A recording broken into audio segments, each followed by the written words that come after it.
What's up, tribe? How you guys doing? Go ahead and hit that subscribe button, and I hope you like this video. This is your review for the Real Housewives of Miami, season 6, episode 8. So, listen, I know I'm late, but we gonna get caught up. We are still in Palm Beach, and the ladies are still playing croquet. And they end up having a conversation about Lisa and Lisa's spending habits and Lisa's reality. And is Lisa living in reality, and what types of decisions that she needs to make, and I guess how they can support her in doing that. Look, they talk about how much money she's spending. They talk about whether she's being realistic. They talk about, is she so caught up in trying to go back and forth with Lenny that she's neglecting what's in the best interest of her children.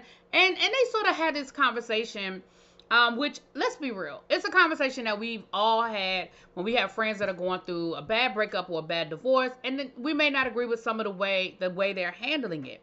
The question, though, is how are we going to address Lisa, and is Lisa going to be receptive to it, which we'll get to that in a minute.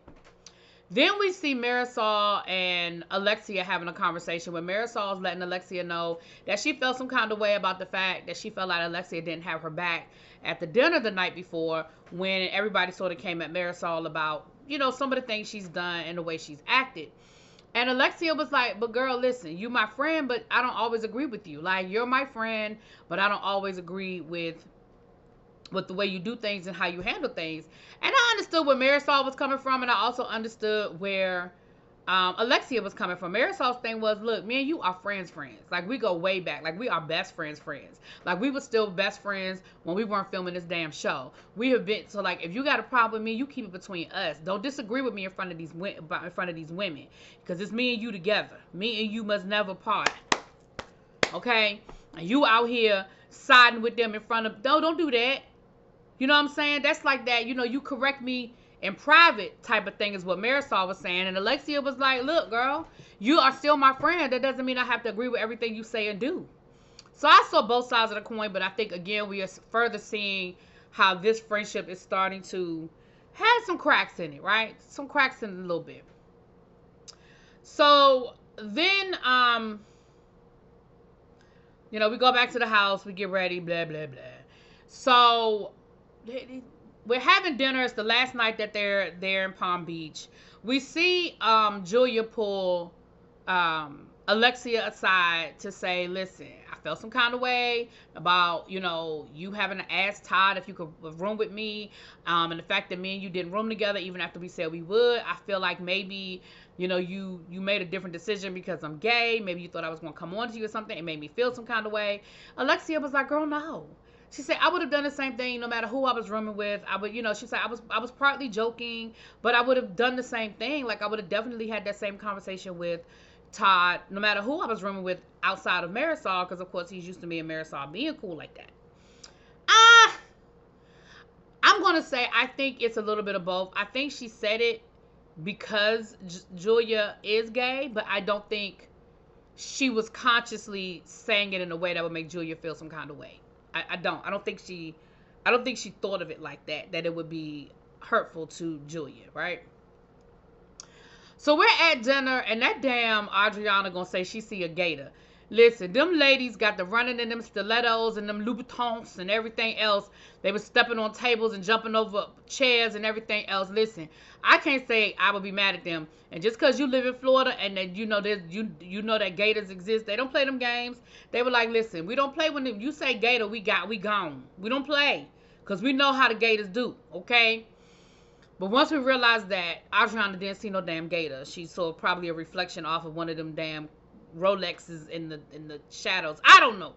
But it wasn't a daggone gator. I'm sure they had to check, though. I'm sure they checked thoroughly before them women came back and sat back down and had this dinner. So we're having dinner, and we decide that we are going to, I guess, confront Lisa about our suspicions or our concerns. Let me say something. I respect the hell out of the fact that those women sat down and told Lisa everything they said about her behind her back. They did tell her to her face, because I do think that means that they really are concerned for Lisa. Let me tell you that. I respect that. But here's my problem. It did feel like everybody was sort of jumping on Lisa. And at a certain point, you got to read the room and realize that she is not receiving any of it. She's not receiving any of it. She's not taking any of it in. she's not listening. She's not appreciating it. She's not feeling like it's coming from a good place. And at a certain point, you got to be like, abort mission, abort mission. We need to regroup and come up with a different plan. Do I think Lisa needs to deal with reality? Yes. And we found out, Lisa doesn't have any family there in Florida. Her family is all out west. I think they met in Vegas or something.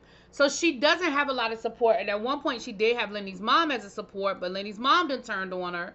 So she doesn't really have anybody except for her friend group.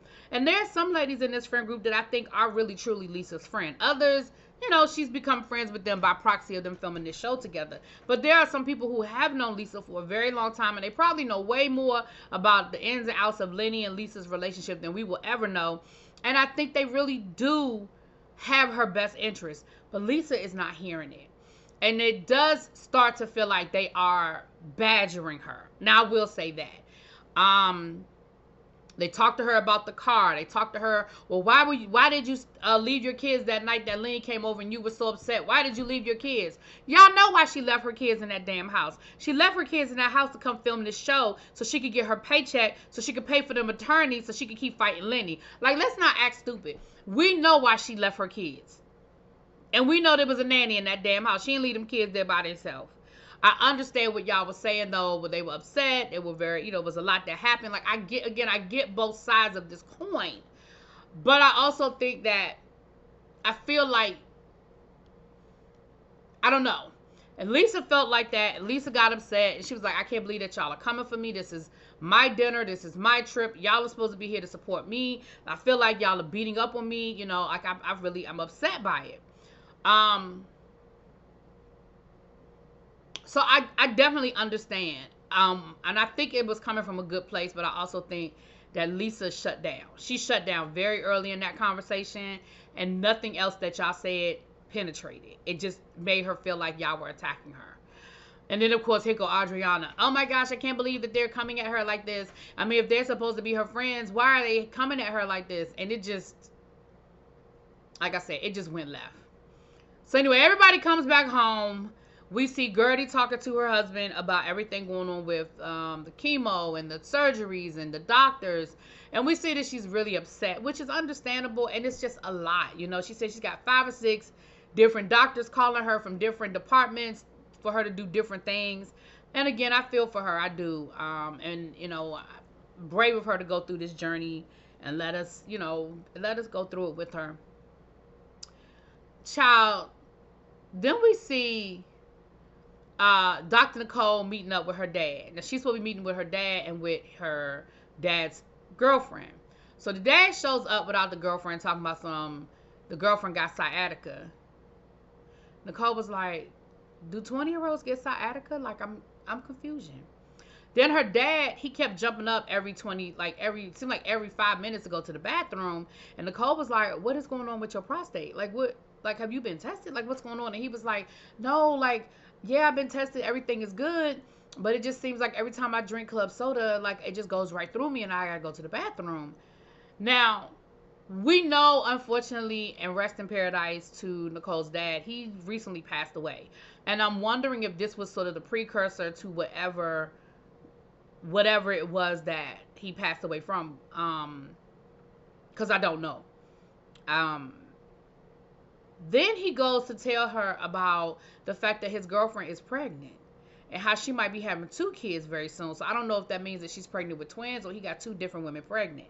Then he goes on to tell Nicole about all these other children that he has that she knows nothing about. And she is literally sitting there like, what the fuck? And she said, honestly, I know I'm in a better place than I was, because I know that this time last year, you telling me this news would have been a whole different conversation. It would have garnered a whole different reaction from me. She said, but I'm just really just trying to process. And now I'm trying to figure out, do I even want to meet these women? Do I want to meet these children? Like, it was little kids, like 7 and 8 years old. She was like I am legitimately trying to have another child with my man. And my father is telling me that his girlfriend is about to have a baby. Like, I don't even know how to process any of this. And that's pretty much where the conversation ended. And then at the end of the episode, they dedicated this episode to her father. So I don't know how much more of this story we get this season. I'm sure it will be addressed at the reunion. I'm sure it's hard for Nicole to watch these episodes and see her father and maybe even relive some of maybe something she missed to say, oh my gosh, like I see now, this is what was happening and that is what was happening. You know, like even the fact that he is confessing about all these children that she doesn't know about. Like maybe he knew something and he wasn't ready to tell her about it, you know. It will be interesting to see how the rest of it plays out. But anyway, that was pretty much the episode. I know I'm behind, so we're going to get caught up. And I will talk to y'all later. Peace.